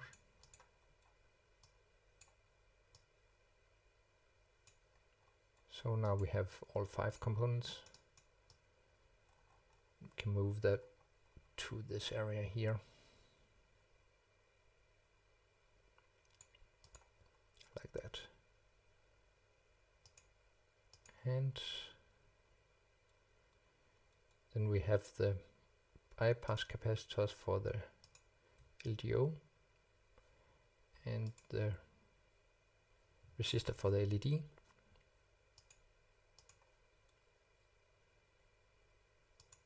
I just need to deselect everything first, and then we have that. It's fine.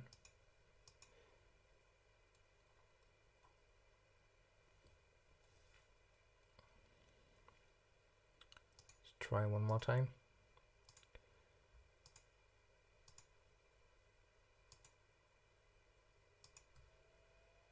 Go to the PCB, and there we go.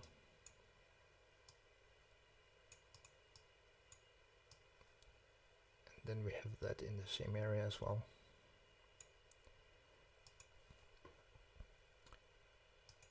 And then we have a lot of parts for the CP2104. So we can just try and see if we can bring them together.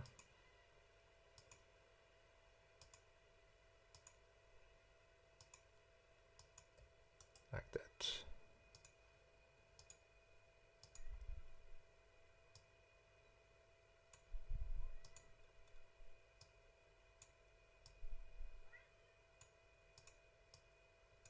that. And we can just place them up here. Oh, sorry, we need them over around this part here. I think we'll just drag them in when we know a bit more about where everything is going to be.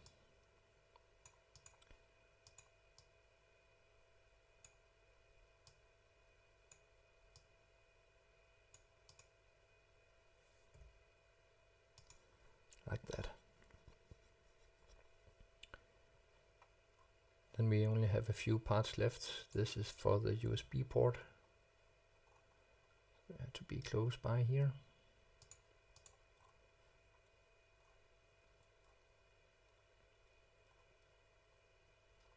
And the 4K7, that's for the I2C bus. So they are there. And then we have some decoupling parts up here.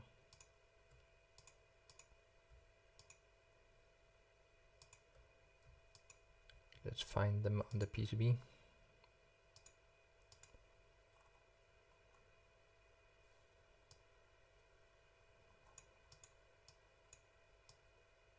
Like that. They have to be in this area over here.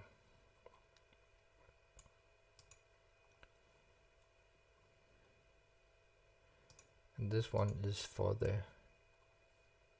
programming of the CP2104. And what do we have here?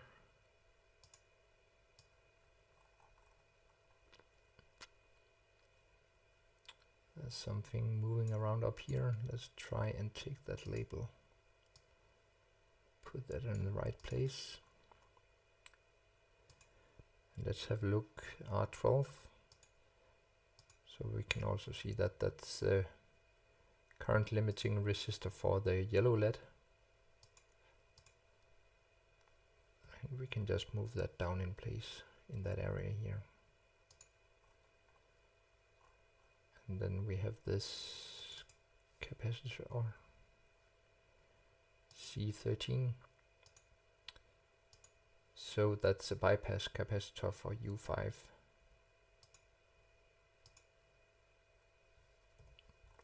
And we can move that up here in the right area. That's around the 5 volt. Like that.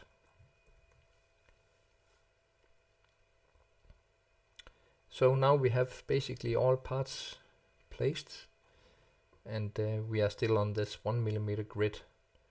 So before I change the grid and fine-tune some of the parts, let's try and make some rounded corners. So I would like to have some nice looking corners here, and we need to place this in the right place as well. So I want to have that like 5mm from the edge, so we can just place some dimensions. So we can say, okay, the center should be at 5mm from the edge, and it should also be like 5mm from this edge. So now we have the intersection here, and need to move it down a bit, like that. And we can do that for all 4 corners.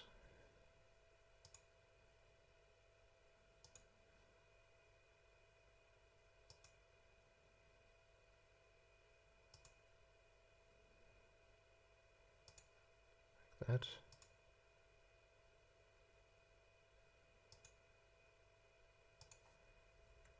Then move the part.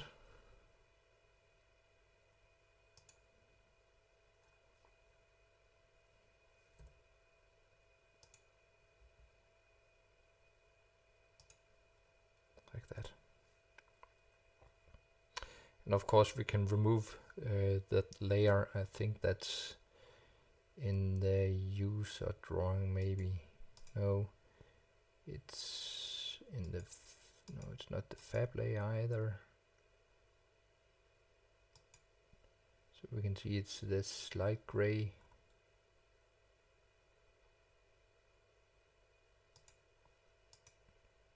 Ah, this was not so smart.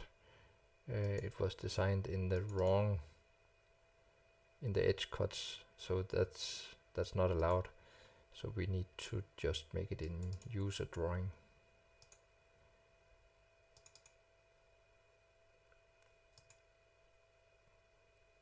In user drawings. Okay, and then we can see user drawings up there. You can turn that on and off. Of course, we need to do that in the other corner as well. So there should be user drawings. Okay. And this is also user drawings. And this, we can see that now this is the layer that we are moving around on. So let's go to the next corner. Place.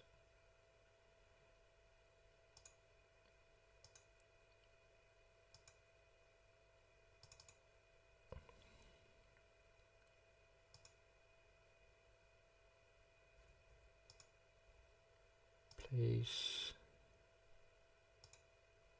Dimension.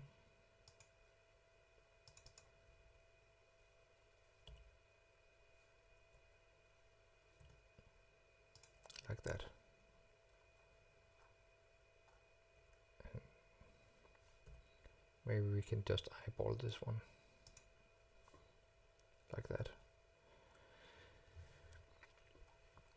And then we want to have a rounded corner, and then we go to the edge cuts again, because that's the layer we want to work on now. Place, draw arc, and we just do it like that. Okay. And we need one more up here. Place, draw arc.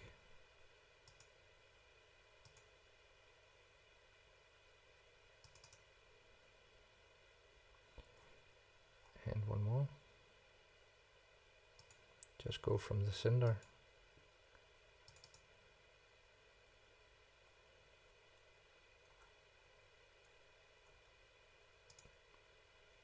And it's very easy when we are on this 1 millimeter grid. And of course now we have some left over here, so we can just remove the rectangle we did here. And we can remove the user drawing. Don't need to look at that anymore. Then we can just make some lines here. Draw a line. And we are on the edge cuts, and we just draw a line. And one more.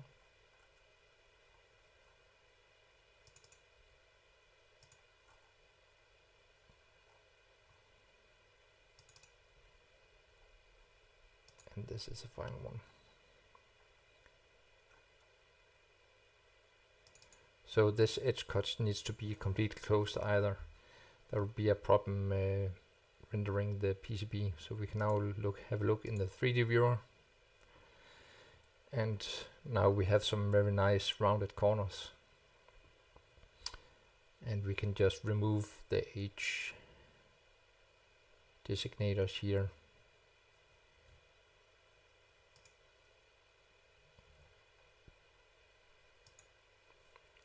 We can either delete them or make them invisible. Just double click on it, and then we can see not visible, like that.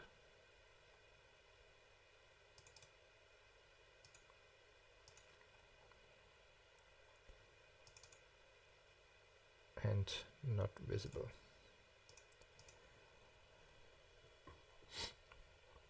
And I think we will try and draw this in a 4-layer PCB. So we will have a top layer, we will have 2 middle layers and a bottom layer. And the top layer, that will we do routing of the signals.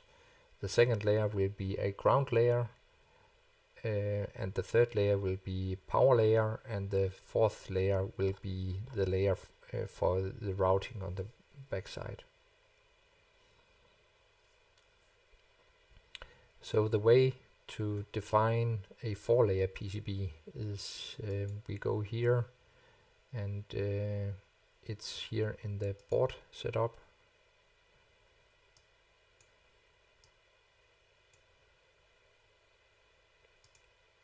Physical stack up, and we will have 4 layers.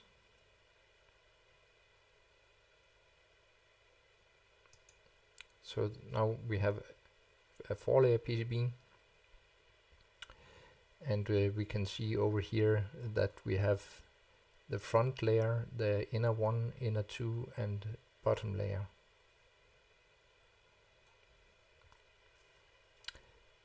So I think I'll do a bit more alignment of parts, and then I'll come back again.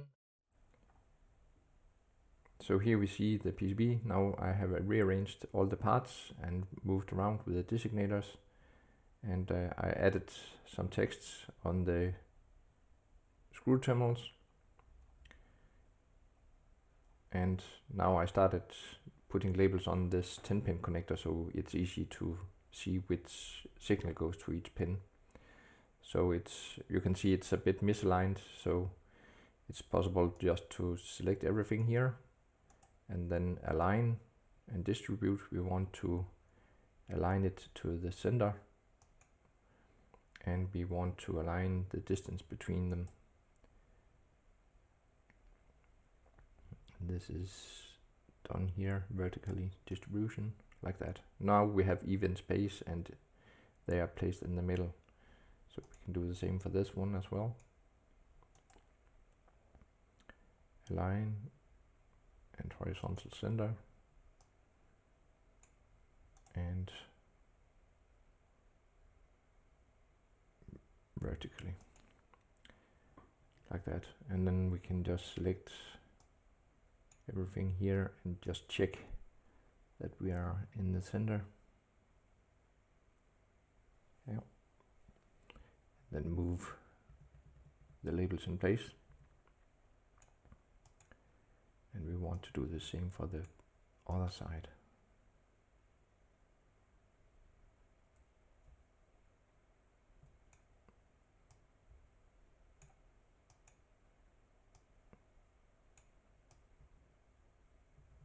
Like that.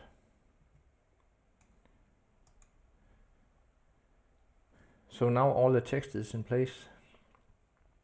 Now it's time for us to set up the layers on the board. We decided to make a 4-layer board, so we can define that up here, and that's in board setup. And we have something called physical stack up, and here see we have 2 copper layers, and we want to use 4 copper layers. Just say OK to that. Then we want to change the sizes of the tracks and the vias that we use. That's in the same menu. And here we have some design rules, and we can see in the net classes that we use a clearance of 0.2 millimeters, a track width of 0.25 millimeters. I want the default to be 0.2 millimeters, and the via size is 0.8. I want to have 0.7, and a via hole with a size of 0.3 millimeters. And OK. So now we have this as our default values. We want to have this area down here. We don't want to have any copper. So we have to set up a rule for that. So we can just say a place and add a rule area. And let's just try and define that, and that should be for all layers, all 4 layers. And we want to keep out any copper fill, like that.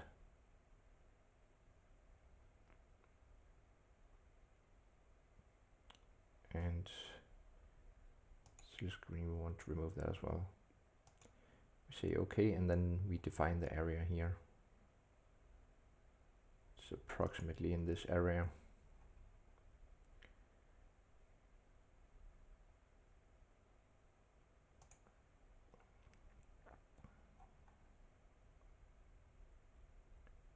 Like that.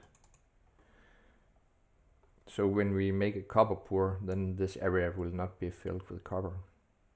So we have a nice isolation distance if we have mains power on this relay.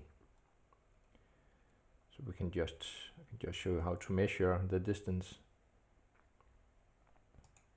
So we have this measure tool, and we can just go from this pad and up here. So we have more than 6 millimeters, and that's fine. We can see in the other direction here. We have like 5 millimeters. We can just give that 1 millimeter more. We can just go into a 1 millimeter grid.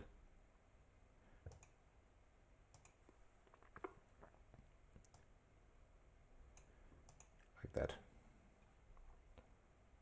And that's also okay. Then we don't have that sharp bend there.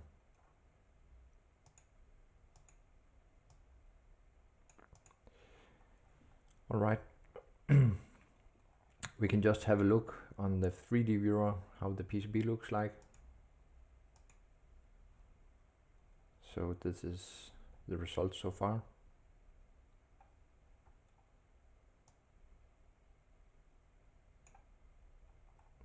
So now it's time to route some of the tracks.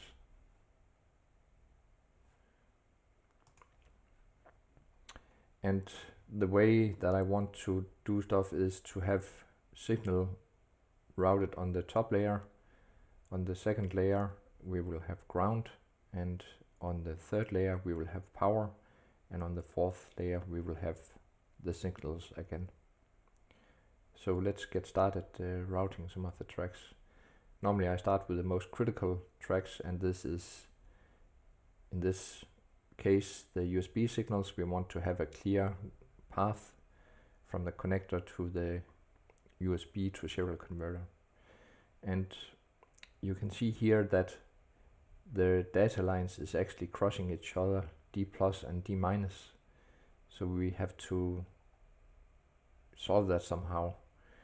And it's possible to change D plus and D minus here, because we have D minus and D plus, and then we have D minus again. So we can just take that D minus and put down here. And it's very easy to solve. We just go into the schematics, and then we can just rotate this one or flip it. So we say mirror vertically, and then we just need to move the designator like that, and then we save, go back to the PCB layout, and then we say tools, update PCB from schematic, and update PCB. And now we have the data lines going without crossing each other, so it's now possible to route the signals. Just move this closer, and now we want to go into a finer grid again, like so.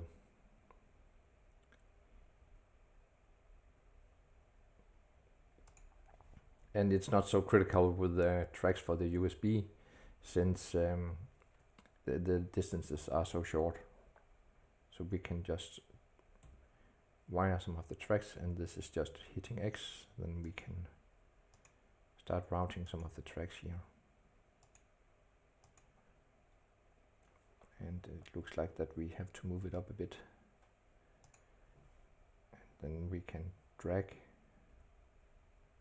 the traces.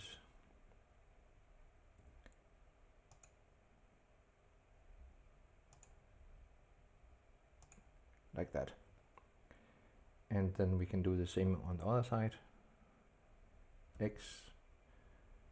And then go down here. Seems like it should be possible to move everything up a bit.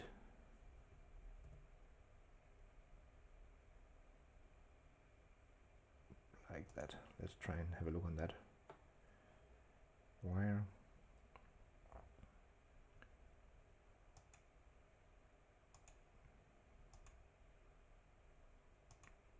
And then drag it. And we need some room for a wire here for the 5 volt. And we can just move everything. We can move these parts up a bit closer. Like that. And we can try and place a wire for the 5 volt. That will go down to another layer. We just press V for wire, and we see there's no room for it. It's not possible to place a wire here, so we need some more clearance, and we can try and move it up a bit here. See if that helps. No, that's still not enough.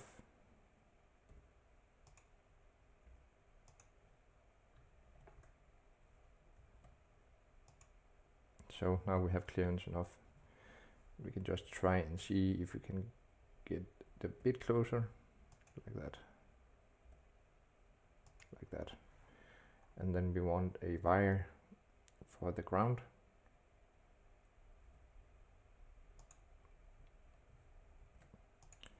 Like that. Then we have a ground wire.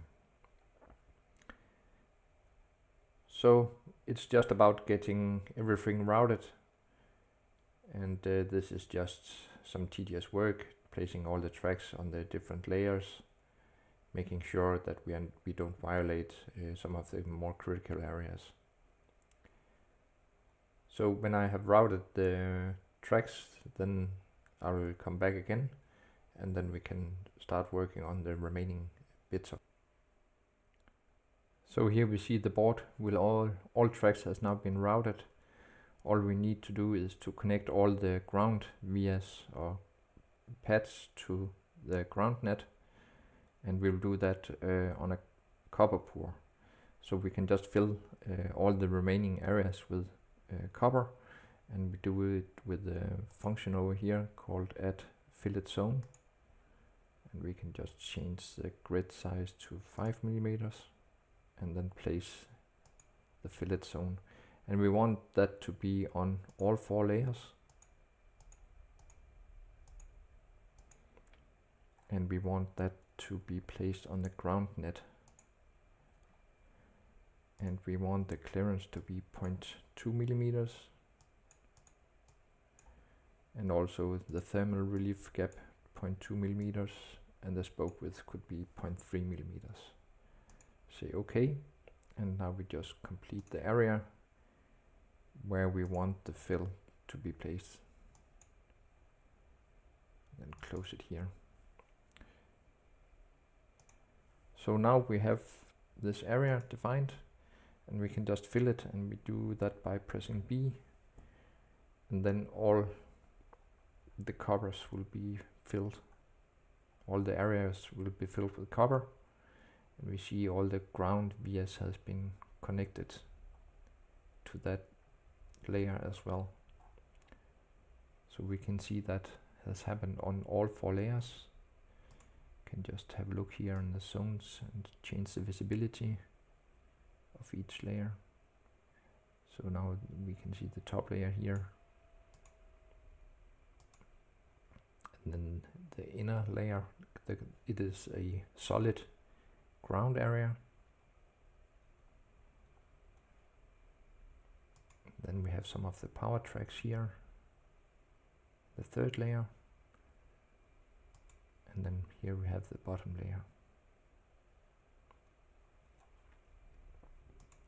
Okay, so let's place some text here on the front, and we just say place add text, and we can just write made by Morten, the 10th month in 23, and the board is called iot-thing, and it's version 1.0. We want that to be on the silk screen, font silk screen, and we want that to be 0.2 millimeter in thickness.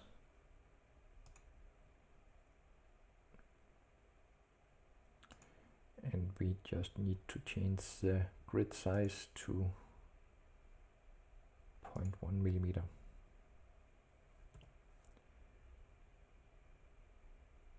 Like that.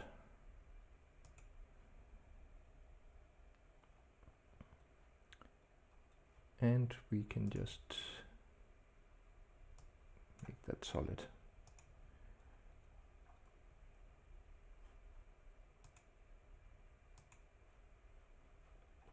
Like that. Before we ship off the PCB to the manufacturer, let's just check that we don't have any problems on the board. So we can do that by going into the design rule checker and then check for errors on the board. And we see here that we have 0 errors and we have some non-critical warnings here. So that's fine. Close that. And in order to create the manufacturing files, we can go into File and then Plot. And we just need to generate some drill files first. Generate drill files, and we see 2 drill files here, one for plated holes and one for non-plated holes. And then we can plot the Gerber data for all layers, and they have been done now. We can close this window, and we can see all the files that was just generated here, and we can put them into a zip file. Send to a zip file, and we will call that file iot-thing Gerber version 1.0. So this file, we will send that to the manufacturer, and then they can produce the board. And let's have a final view here on the 3D view on how it looked like. And here we have the finished board. So hopefully I have no errors on the PCB, and I'll try and get this manufactured, and then we can try and get it up and running. I hope you learned something, and yeah, see you in the next one. Bye.